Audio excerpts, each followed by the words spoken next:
February 1 ಭಾನುವಾರ ಶಕ್ತಿಶಾಲಿ ಮಾಘ ಹುಣ್ಣಿಮೆ ಬಂದಿದೆ.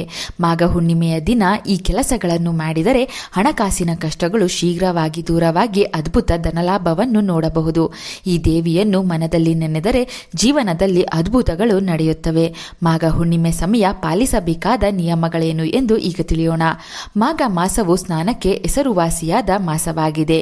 ಈ ಮಾಸದಲ್ಲಿ ನದಿ ಸ್ನಾನ, ಸಮುದ್ರ ಸ್ನಾನ ಮಾಡಿದರೆ ಜನ್ಮ ಜನ್ಮಗಳ ಪಾಪ ಕಳೆದು ಸ್ವರ್ಗದ ಜೊತೆಗೆ ಐಶ್ವರ್ಯ ಪ್ರಾಪ್ತಿಯಾಗುತ್ತದೆ.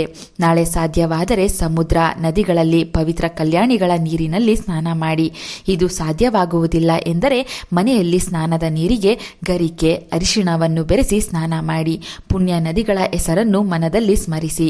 ಮಾಘ ಹುಣ್ಣಿಮೆ ತಿಥಿಯು ಫೆಬ್ರವರಿ 1 ಬೆಳಗಿನ ಜಾವ 5:52 ಆರಂಭವಾಗಿ ಫೆಬ್ರವರಿ 2ನೇ ತಾರೀಕು ಬೆಳಗಿನ ಜಾವ 3:38 ಮುಕ್ತಾಯವಾಗುತ್ತದೆ.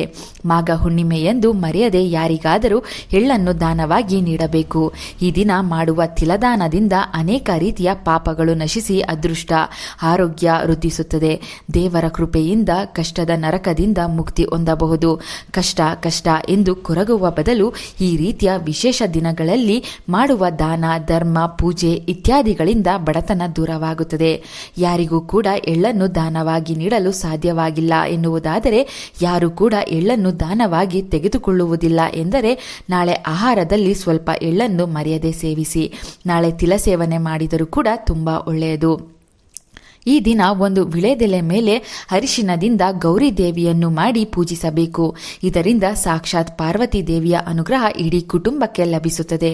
ಶಿವ, ಪಾರ್ವತಿ ಇಬ್ಬರ ರಕ್ಷಣೆ ಲಭಿಸಲು ನಾಳೆ ಗೌರಿ ದೇವಿಯ ಮುಂದೆ ತುಪ್ಪದ ದೀಪವನ್ನಿಟ್ಟು ಹಾಲಿನ ಪಾಯಸ ಅಥವಾ ಬೆಲ್ಲದ ಚೂರುಗಳನ್ನು ನೈವೇದ್ಯವಾಗಿ ಅರ್ಪಿಸಬೇಕು.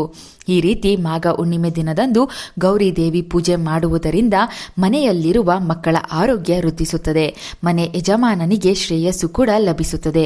ಮದುವೆ ಭಾಗ್ಯ ಕೂಡಿ ಬಂದಿಲ್ಲವೆಂದರೂ ನಾಳೆ ಪಾರ್ವತಿ ದೇವಿ ಹೆಸರನ್ನು ಹೇಳುತ್ತಾ ಮೆಹಂದಿಯನ್ನು ಅಥವಾ ಮೆಹಂದಿ ಸೊಪ್ಪನ್ನು ದಾನವಾಗಿ ನೀಡಬೇಕು. ಇದರಿಂದ ಸಾಕ್ಷಾತ್ ಪಾರ್ವತಿ ಶಿವರ ಅನುಗ್ರಹದಿಂದ ಶೀಘ್ರವಾಗಿ ಕಂಕಣ ಭಾಗ್ಯ ಕೂಡಿ ಬರುತ್ತದೆ.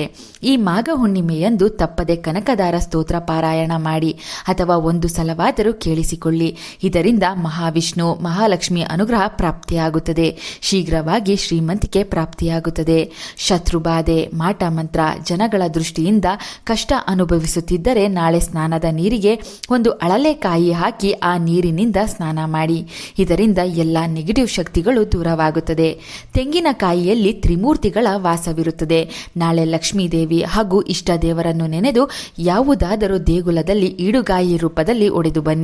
ಇದರಿಂದ ನಿಮಗೆ ಆಗುವ ಮಾನಸಿಕ ಕಿರಿಕಿರಿ, ಕೆಲಸದಲ್ಲಿ ಆಗುವ ಅಡೆತಡೆಗಳು ಖಚಿತವಾಗಿ ದೂರವಾಗುತ್ತದೆ. ಈ ಮಾಘ ಹುಣ್ಣಿಮೆ ದಿನ ಸುಳ್ಳನ್ನು ಹೇಳಬೇಡಿ. ಸಂಜೆ ಸಮಯದಲ್ಲಿ ದೂರ ಪ್ರಯಾಣ ಮಾಡಬೇಡಿ. ಯಾರೊಂದಿಗೂ ಜಗಳ ಮಾಡಿಕೊಳ್ಳಬೇಡಿ. ಮಾಂಸಾಹಾರ, ಮದ್ಯ ಸೇವನೆ ಮಾಡಬೇಡಿ. ಚೂಪಾದ ವಸ್ತುಗಳನ್ನು ಹೆಚ್ಚು ಬಳಸಬೇಡಿ. ಈ ಮಾಘ ಹುಣ್ಣಿಮೆ ದಿನದಂದು ಪಾರ್ವತಿ ದೇವಿಯ ಜನನವಾಯಿತು ಎಂಬ ನಂಬಿಕೆ ಇದೆ. ಆದ್ದರಿಂದ ಈ ದಿನ ಮನೆಯಲ್ಲಿ ಶಿವ, ಪಾರ್ವತಿಯರ ಫೋಟೋ ಇಟ್ಟು ತಪ್ಪದೆ ಪೂಜೆ ಮಾಡಿ. ಸತಿದೇವಿಯನ್ನು ಮನಸ್ಸಿನಲ್ಲಿ ಸ್ಮರಿಸಿಕೊಳ್ಳಿ. ಈ ದಿನ ಸತ್ಯನಾರಾಯಣ ಸ್ವಾಮಿ ವ್ರತ ದರ್ಶನ ಮಾಡಿದರೆ, ಸತ್ಯನಾರಾಯಣ ಸ್ವಾಮಿ ಕತೆ ಕೇಳಿಸಿಕೊಂಡರೂ ಸರ್ವ ಪಾಪ ಕಳೆದು ಹಣಕಾಸಿನ ಏಳಿಗೆ ಖಂಡಿತವಾಗಿ ಆಗುತ್ತದೆ. ಈ ಮಾಘ ಹುಣ್ಣಿಮೆ ದಿನ ಭಗವಂತ ವಿಷ್ಣು ದೇವರಿಗೆ ಅಥವಾ ಶಿವಲಿಂಗಕ್ಕೆ ಎಳ್ಳು ಬೆರೆಸಿದ ನೀರಿನಿಂದ ಅಭಿಷೇಕ ಮಾಡಿದರೆ ಜನ್ಮ ಜನ್ಮಗಳ ಪಾಪಗಳು ಕಳೆದು ವಿಪರೀತವಾಗಿ ಹಣದ ಅದೃಷ್ಟ, ಉತ್ತಮ ಆರೋಗ್ಯ ಪ್ರಾಪ್ತಿಯಾಗುತ್ತದೆ. ಮಾಘ ಹುಣ್ಣಿಮೆ ದಿನದಂದು ಚಂದ್ರೋದಯ ಆದ ಮೇಲೆ ಯಾರಾದರೂ ಸರಿ ಸೌಂದರ್ಯ ಲಹರಿ ಪಾರಾಯಣ ಮಾಡ್ತಾರೋ ಅವರಿಗಿದ್ದ ಗರ್ಭಕೋಶದ ಸಮಸ್ಯೆ, ಮುಟ್ಟಿನ ಸಮಸ್ಯೆ ದೂರವಾಗಿ ದೇಹದಲ್ಲಿ ರಕ್ತ ಸಂಚಾರ ಚೆನ್ನಾಗಿ ಆಗುತ್ತದೆ.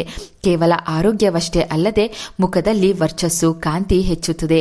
ಈ ದಿನ ನೀರು ತುಂಬಿರುವ ಪಾತ್ರೆ, ಮಡಿಕೆ, ಅನ್ನದಾನ, ಪಾದರಕ್ಷೆಗಳ ದಾನ, ಕಂಬಳಿ ದಾನ, ಎಳ್ಳೆಣ್ಣೆ ದಾನ, ವಸ್ತ್ರದಾನ ಮಾಡಿದರೆ ಅತ್ಯಂತ ಶುಭವಾಗುತ್ತದೆ. ಈ ದಿನ ಗುರುಗ್ರಹದ ಅನುಗ್ರಹಕ್ಕೆ ಮರೆಯದೆ ನಿಮ್ಮ ಮನೆಯ ಈಶಾನ್ಯ ದಿಕ್ಕಿನಲ್ಲಿ ಒಂದು ದೀಪವನ್ನಿಟ್ಟು 3 ಬತ್ತಿಗಳನ್ನು ಹಾಕಿ ದೀಪಾರಾಧನೆ ಮಾಡಿ. ಇದರಿಂದ ಗುರುಬಲ ಪ್ರಾಪ್ತಿಯಾಗುತ್ತದೆ. ಜಾತಕದಲ್ಲಿನ ದೋಷಗಳು ಕಳೆದು ಸರ್ವ ಕಾರ್ಯದಲ್ಲೂ ಯಶಸ್ಸು ಲಭಿಸುತ್ತದೆ. ಮಾಘ ಹುಣ್ಣಿಮೆ ಬಗ್ಗೆ ಈ ಮಾಹಿತಿ ನಿಮಗೆ ಇಷ್ಟವಾದರೆ ಈ ವಿಡಿಯೋಗೆ ಒಂದು ಲೈಕ್ ಕೊಟ್ಟು ಎಲ್ಲರಿಗೂ ಶೇರ್ ಮಾಡಿ. ನಮ್ಮ ಚಿಂತನಾ ಲೋಕ ಯೂಟ್ಯೂಬ್ ಹಾಗೂ ಫೇಸ್ಬುಕ್ ಪೇಜನ್ನು ಫಾಲೋ ಮಾಡಿ. Thank you.